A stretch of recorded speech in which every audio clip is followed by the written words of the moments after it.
തളർന്നു കിടന്ന് ഉണ്ണിത്താന്റെ മുന്നിൽ ചെന്നു. മല്ലയ്യ കർണാടകയിൽ എന്തോ മന്ത്രം ചൊല്ലിയതും ഉണ്ണിത്താൻ ചാടി എഴുന്നേറ്റ് നിൽക്കെ കേട്ടെ. ചാടി എഴുന്നേറ്റ് പഞ്ചായത്ത് ഗ്രൗണ്ട് വഴി 2 റൗണ്ട് ഓടി. ഒന്ന് പോടോ. കൂടി വന്നാൽ മല്ലയ്യ ദശമൂലം ദാമൂന്ന് പറഞ്ഞു കാണും. ഉണ്ണിത്താൻ അത് കേട്ടൊന്ന് ഞെട്ടിയും കാണും. ഇപ്പൊ അതൊന്നുമല്ല പ്രശ്നം. ഡോക്ടർ ലക്ഷ്മിയെ കാട്ടാപ്പിള്ളി കെട്ടു, അവ മല്ലയ്യ കെട്ടുവന്നാ. പെണ്ണിന് വേണ്ടിയുള്ള യുദ്ധം ചരിത്രാതീത കാലം മുതലേ തുടങ്ങിയതാ. പണ്ട് അമേരിക്കയിൽ എന്താണ് സംഭവിച്ചത്? ഈ നായിന്റെ മോനെ ഇനി ഞാൻ കൊന്നുകളയും. നീ എന്ത് പറഞ്ഞാലും എന്തിനാണ് അമേരിക്ക പോകുന്നത്? ഇവിടെ അത് പോട്ടടാ ദാമു. അല്ല പിന്നെ ഇവനെന്താ സായിപ്പ് ഉണ്ടാക്കിയത്? വേലിൽ നീ വായനശാലയിൽ പുസ്തകം വായിച്ചോണ്ടിരുന്ന നിന്റെ കണ്ണി ഞാൻ കുത്തി പൊട്ടിക്കും. ഓ, എന്റെ കയ്യിൽ എസ് മോഡൽ കത്തിയില്ലാതായി പോയി. പാലിന്റെ പാത്രം ഒഴിഞ്ഞെങ്കിൽ തന്നോളൂ. ഓഹോ, നീ മല്ലയ്യയുടെ വീട്ടിൽ കയറി താമസിച്ചിട്ടും മല്ലയ്യയുടെ മനസ്സിൽ കയറി താമസിച്ചത് ആ ഡോക്ടർ പെണ്ണായി പോയല്ലോ ഗൗരി. ചില മുതലാളിമാരൊക്കെ അങ്ങനെയാ പരമുള്ളേ. വീട്ടിലൊരു സെറ്റപ്പ് ഉണ്ടെങ്കിലും കല്യാണം കഴിക്കുന്നത് വേറെ പെണ്ണിനെ ആയിരിക്കും. ഇഷ്ടപ്പെട്ടില്ലേ? പെട്ടില്ല. മാപ്പൊന്നും പറയണ്ട, പൊക്കോ. വൃത്തിട്ടവനെ ഉമ്മ വെച്ച് കളിക്കുന്ന ചെവിയും കെട്ടൂടാ, കണ്ണും കണ്ടൂടാ. ശിവനെ, ഇത് യാത് ജില്ല? നിക്കടെ. തൽക്കാലം മല്ലയ്യ ഇത് അറിയണ്ട. പെങ്ങളൂട്ടി പൊക്കോ. യുവമാരൊന്നും ശരിയല്ല, പൊക്കോ. സ്ത്രീകളെ ഞാൻ തല്ലാറില്ല, പക്ഷെ ഇതുപോലെ ചിരിക്കുന്നവന്മാരെ ഞാൻ വെറുതെ വിടാറുമില്ല. കമന്റടിച്ചിട്ട് ചിരിക്കുന്നോടാ കള്ളക്കളവാ. ചിരിക്കടാ, ധൈര്യം ഉണ്ടെങ്കിൽ ചിരിക്കടാ. നിനക്കൊക്കെ എന്നെ ശരിക്കും അറിയാൻ പാടില്ല. എടാ, നീയൊക്കെ ബോംബെയിലെ അധോലോകമായ ധാരാവി ധാരാവി എന്ന് കേട്ടിട്ടുണ്ടാ? ഞാൻ കേട്ടിട്ടുണ്ട്, പോയിട്ടുണ്ട്. എന്താടാ അണ്ണാ, ഇനി പോകുമ്പോ എന്നെ കൂടെ കൊണ്ടുപോകൂ. സത്യം, ഞാൻ ഇതുവരെ പോയിട്ടില്ല. ഫുൾ ചെലവ് എന്റെ വക. കൊണ്ടുപോവാന്ന് പറ. ഇനി വേറൊരു കഥ പറയാം. ആ കൈ എടുത്തേ. ഒരു ഉറുമ്പ് ഇങ്ങനെ നടന്ന് നടന്ന് നടന്ന് നടന്ന് നടന്ന് ഞങ്ങൾ ഈ ആനയുടെ ഉറുമ്പിന്റെ കഥ. ഒരു കാര്യം പറഞ്ഞേക്കാം, അങ്ങനെ ദേഹത്ത് തൊട്ടുള്ള കഥ പറച്ചിലൊന്നും വേണ്ട. പാവങ്ങളാണെങ്കിലും ഞങ്ങൾക്കും ഇത്തിരി അന്തസ്സും അഭിമാനമൊക്കെ ഉണ്ടെന്നുള്ള കാര്യം മറക്കരുത്. അതുകൊണ്ട് മേലിൽ അവളെ ശല്യം ചെയ്യാൻ നിൽക്കരുത്. ഭർത്താവ് തളർന്നു എടുക്കാൻ തുടങ്ങിയിട്ട് 6 കൊല്ലമായല്ലേ? കാര്യങ്ങളൊക്കെ ഇങ്ങനെ നടക്കുന്നു.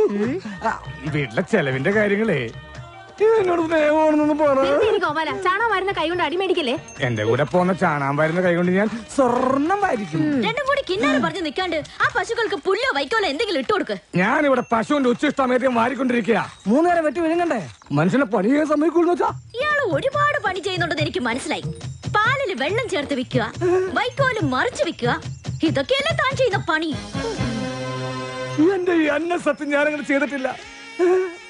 വെറുതെ കഴിഞ്ഞ ആഴ്ച നടന്ന കാര്യങ്ങൾ പറഞ്ഞ് എന്നെ നാറ്റിക്കരുത്. ഒന്നിനും വിശ്വസിക്കാൻ കൊള്ളില്ല. വിശ്വസിച്ച് കൂടെ നടക്കുന്നവരാ ചതി കാണിക്കുന്നത്. ഇവളെന്താ ഒരുമാതിരി വാവെടുത്ത പശുവിനെ പോലെ? ഞാൻ ഇന്നലെ വെണ്ണ കട്ട് വിറ്റതെങ്ങാനും ഇവളെ അറിഞ്ഞ? അതെ, ആ വീട് പണി ഒന്ന് വേഗം തീർക്കാൻ പറയണം. അല്ലെങ്കിൽ ഒരു വാടക വീടെടുത്ത് ഞങ്ങൾ ഉടനെ അങ്ങ് മാറ്റണം. എന്താ ദിടീരങ്ങനെ തോന്നാൻ കാരണം? നിങ്ങളുടെ കൂടെ ഉള്ള ആളെ കൊണ്ട് വലിയ ശല്യമായിരിക്കാം. ആറ് മുറുകനോ? അവൻ നിന്നെ എന്ത് സെല്ലേ ചെയ്തു? എന്നെ അല്ല, മീനാക്ഷിയെ. അതുമല്ല തമാശക്കാക്കി പറഞ്ഞത്. കളിയും തമാശ ഒന്നും അവളുടെ അടുത്ത് വേണ്ട. എനിക്കോ ചീത്തപ്പേരായി, ഇനി അവൾ കൂടി ചീത്തപ്പേരുണ്ടാക്കി വെക്കണോ? നിന്റെ ഒരു ചീത്തപ്പേരുണ്ടായാൽ അത് കളയാതെ നോക്കേണ്ടത് നിൻ ജവാബ്ദാരി, നന്തല്ല. കളിയാക്കണ്ട. മല്ലയ്ക്ക് നല്ല ചീത്തപ്പേരാ. ആ ഡോക്ടർ പെണ്ണായിട്ടുള്ള അടുപ്പം ഈ നാട് മുഴുവനും പാട്ടാ. പാട്ട് മാത്രമല്ല, എന്റെ പാരഡി ഇറങ്ങിയിട്ടുണ്ട്. സീടെ ഈ നാട്ടുകാരെ കൊണ്ട് ഞാൻ തോട്ടല്ലോ. ഇവരത് എങ്ങനെ മണത്തറിഞ്ഞു? ഞാനിത് രഹസ്യമായിട്ട് വെച്ചിരുന്നതാണല്ലോ. ഇയാളത്ര ശരിയല്ലെന്ന് എനിക്ക് പണ്ടേ അറിയായിരുന്നു. ഒരു പാതിരായിക്ക് എന്റെ മുറി കയറി വന്നല്ലേ. ഓഹോ, അപ്പോൾ അങ്ങനെ ഒരു സംഭവം ഉണ്ടായിരുന്നല്ലേ? എന്താ മല്ലയ്യ, എന്താ ഞാൻ കേൾക്കുന്നത്? പാതിരാത്രി പെൺപിള്ളേരെ മുറി കയറി ചെല്ലുമ്പോ അവരറിയാതെ കയറി ചെല്ലണ്ടേ? അല്ലെങ്കിൽ നമുക്ക് ചീത്തപ്പേരാ. എളുപ്പിനൊരു 3 മണിക്ക് ചെന്നുള്ളൂ, കുഴപ്പമുണ്ടാക്കൂല. എന്റെ അനുഭവത്തിനാ ഞാൻ പറയണത്. കുട്ടിയുടെ കാര്യത്തിലല്ല, നമ്മുടെ ഭർത്താവ് ഉപേക്ഷിച്ചു പോയി കാർത്തിയാനില്ലേ, ഇരിങ്ങാലക്കുട ജംഗ്ഷനിൽ പാലുറ്റി നടന്ന എന്നെ കെട്ടിയിട്ട് നാട്ടുകാർ എല്ലാം പോയപ്പോ ജെറ്റി തോടിയില്ലേ ഞാൻ. ഇത്രയും കാലം ഞാൻ ഇതെല്ലാം മറച്ചു വെച്ചു. ഇനി ഞാൻ ഇതെല്ലാവരോടും പറയാൻ തന്നെ പോവാ. നീ പോയി പറയടി. കുറെ നാളായാലോ നീ ഇത് പറഞ്ഞ് എന്നെ വേടിപ്പിക്കുന്നു. ഇനി ഞാനൊരു സത്യം പറയട്ടെ, അന്ന് ഞാൻ വന്നത് ശരിക്കും നിന്നെ നശിപ്പിക്കാനാ. നീ പെട്ടെന്ന് എഴുന്നേറ്റത് കൊണ്ട് നീ രസപ്പെട്ടു. ഇനി നിന്നെ രസപ്പെടില്ലടി. ഇത് കണ്ടോ, ഇത് ബോധകെടുത്താനുള്ള സ്പ്രേ ആണ്. ഇത് അടിച്ചിട്ട് നിന്നെ നശിപ്പിക്കും. മുന്ത ഹിന്ദ എന്നോട് നശിപ്പിക്കും. അതെ, മല്ലയെ സൂക്ഷിക്കണം. പൂട്ടിയിട്ടത് അയണ പോലും വെടിവെച്ച ആളാ. ഈ ഇരുമ്പിന്റെ ചുരിദാർ ഇറങ്ങിയിട്ടുണ്ടെങ്കിൽ ഒരെണ്ണം വാങ്ങിച്ചോളൂ. അല്ലെങ്കിൽ വേണ്ട, അയാൾ അങ്ങനെ വിട്ട ശരിയാവില്ലല്ലോ. ഞാൻ വന്ന് കുട്ടിക്ക് കൂട്ടുകൊടുക്കാം. നീ എന്റെ കയ്യിൽ നിന്ന് മേടിക്കും. നിന്നോട് ഞാൻ പല പ്രാവശ്യം പറഞ്ഞിട്ടുണ്ട് ആ മീനാസി സെല്ല് ചെയ്യരുതെന്ന്. നിനക്ക് നാച്ചിക്കാകിൽവാ? ഓ മല്ലയ്യ അത്ര നല്ല പിള്ളയൊന്നും ചമയണ്ട.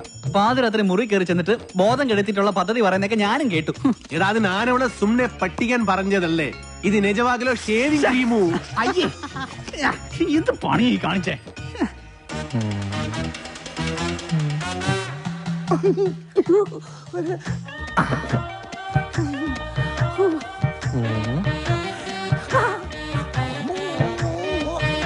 ഇത് എവിടെ സെന്റ്? സെന്റാ? ഇത് ഏക്കറാണ്. ഇന്ന് കുളിച്ചല്ലേ, ഒന്നടിച്ചേ. എടബാദൂരി, ഇത് ബോധം കെടുത്തണ മരുന്നാണ്. ഇത് അടിച്ചിട്ടുണ്ടെങ്കിൽ ഉണ്ടല്ലോ, പിന്നെ എല്ലാം കഴിഞ്ഞിട്ട് എഴുന്നേക്കുള്ളൂ. ഇതുകൊണ്ട് എങ്ങനെ പോണത്? അത് പറയാൻ പറ്റില്ല. കൊച്ചു കെള്ളി ഉച്ചമയക്കത്തിലാണല്ലേ, ഞാൻ മയക്കിത്തരാം.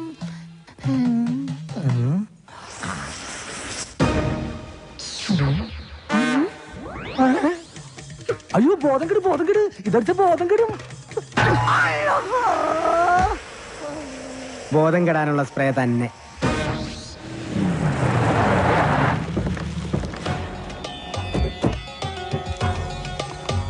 എന്റെ കല്യാണമാണ്. ആദ്യത്തെ കുറി പെണ്ണിന്റെ അച്ഛൻ തന്നെ ഇരിക്കട്ടെ. എന്താലേ അവന്റെ ആ ശുഷ്കാന്തി കണ്ടമല്ലയാ. വൃത്തി കിട്ടവനെ, നീ എന്തിനാണ് അവന്റെ സുസ്കാന്തി നോക്കുന്നത്? അയ്യോ ഇല്ലാതെ സംസാരിക്കുന്നത്. ഡാക്ടറിന്റെ ഇങ്ങോട്ട് നാട്ടുകാര് പറയുന്ന കഥകളെല്ലാം അറിയുന്നുണ്ടോ? അതിനൊരു ക്ഷമ പറയാൻ കൂടിയാ ഞാൻ വന്നത്. അപ്പൊ നാട്ടുകാര് പറയുന്നതിൽ കാര്യമുണ്ട്. എല്ലാം ശരിയാകും. ലക്ഷ്മിന്റെ ആഗ്രഹം പോലെ എല്ലാം നടക്കും. ആശാനൊന്ന് വേഗം വാ. ആ മുരുകൻ ഇങ്ങനെ ഒരു സന്മനസ് കാണിച്ചതുകൊണ്ട് ഇപ്പൊ ഇതിനകത്തെങ്കിലും ഒന്ന് സഞ്ചരിക്കാറായി. ബാപ്പാന്റെ ഭാര്യ കുട്ടികൾ എന്ത് വിളിക്കും? ഉമ്മ. ആണേ തന്നോളൂ.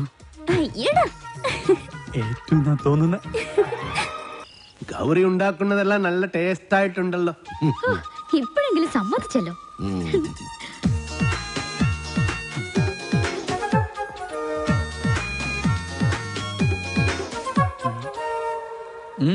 അല്ല നിന്റെ പട്ടി ബണ്ണില്ലേ? പട്ടിയോ? എനിക്കെവിടുന്ന പട്ടി? നിന്റെ പട്ടി ബറുവെന്ന് പറഞ്ഞല്ലേ നീ പോയത്? അല്ല പോയാ നാളത്തെ ചെക്കാര് കൊടുക്കും. അതിനല്ലട സാമി ഉള്ളത്. സാമിക്ക് ഓഡിറ്ററെ കാണാൻ പോണ്ടേ? ചെക്ക് കൊടുത്തു പോയാ പോരെ? അല്ല തോട്ടത്തിലെ വിളവെടുപ്പ് നടക്കല്ലേ? അതിന് പണിക്കാരുണ്ടല്ലോ. ഭക്ഷണം കഴിക്കുമ്പോ ഒന്നും മിണ്ടായിരിക്കും. പോട്ടമല്ലയ്യ, ഒന്നും പറയണ്ട. അച്ഛനെ വീൽ ചെയറിന് എന്തെങ്കിലും കംപ്ലൈന്റ് ഉണ്ടെങ്കിൽ പറയണേ, വാറണ്ടി ഉള്ളതാ. ആ ഇവിടെ ഒരു ഗ്ലാസ് വെക്കാനുള്ള സെറ്റപ്പ് ഉണ്ടായിരുന്നെങ്കിൽ ഓക്കെ. നീ വന്നത് ഏതായാലും നന്നായി. നിന്നോടൊരു കാര്യം പറയാനിരിക്കുകയായിരുന്നു. ചന്ദ്രമോഹൻ മീനാക്ഷിക്ക് ഒരു ആലോചന കൊണ്ടുവന്നിട്ടുണ്ട്.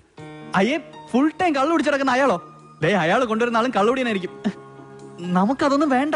ചെറുക്കനാവക ദുസ്വഭാവങ്ങളൊന്നുമില്ല. അഥവാ ഉണ്ടെങ്കിലും എനിക്കതൊരു പ്രശ്നമല്ല. സെറിക്കനുടെ ചുറ്റുപാട് കാര്യങ്ങളെല്ലാം വളരെ നന്നായിട്ടുണ്ട്.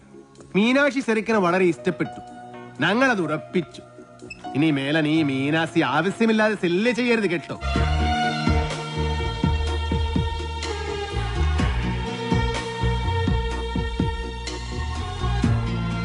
ഏടാ ചന്ദ്രമോഹനെ കൊണ്ടുവന്ന ആലോചന വേറെ ആരുമല്ലടാ, നിന്റെ ആടാ ഡബ്ബനാൻ മകനെ.